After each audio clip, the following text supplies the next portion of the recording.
हमारा जो आज के प्रोग्राम है ना, मैं अभी बता रहा था, हमारी ईद की नमाज जैसी हम चाहते हैं। और डीएसएल क्या है, हमारी तरतीब 5 वक्ता नमाज पढ़ा जाए। साल के एक प्रोग्राम कर लेने से मसला हल नहीं होता। साल में ईद के दिन खा लो, पूरे साल भूखे रहो, अच्छे रहते ना।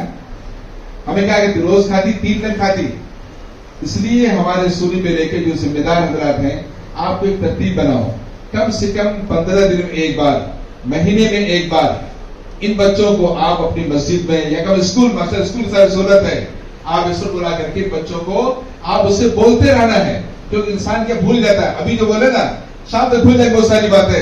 अगर आप रोजाना बोलते ना, नमाज हमें 5 टाइम पढ़ते डेली ना, 5 टाइम अजान तक हमें भूल जाती नमाज को, 5 टाइम डेली, तभी भूल जाते हैं। अगर हम साल में एक फंक्शन कर लिए तो मसला नहीं होगा।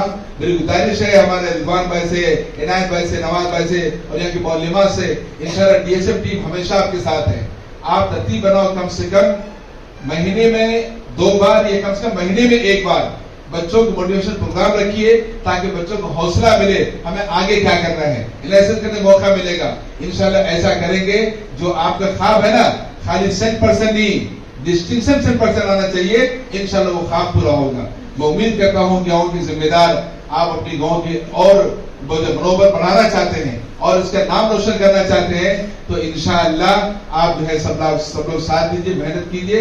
उम्मीद है अल्लाह की ज़ात से बच्चों की मेहनत, इनके वालिदैन की दुआएं, असातिज़ा की मेहनत, सबकी मेहनत मिलकर इंशाअल्लाह एक रंग लाएगा।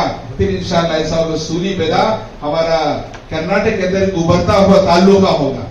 लोग फिर इलाकों से आएंगे, सूली बेला उर्दू स्कूल में इतना अच्छा रिजल्ट है, बच्चे इतने अच्छे हैं। फिर आप इंटरव्यू जो है टीवी पर आएंगे, लोग आपसे पूछेंगे, आप जो सुनेंगे, फिर इंशाल्लाह आप दुनिया के लिए आइडियल बनेंगे। बस इन्हीं चंद बातों के साथ मेरी बात खत्म करता हूँ।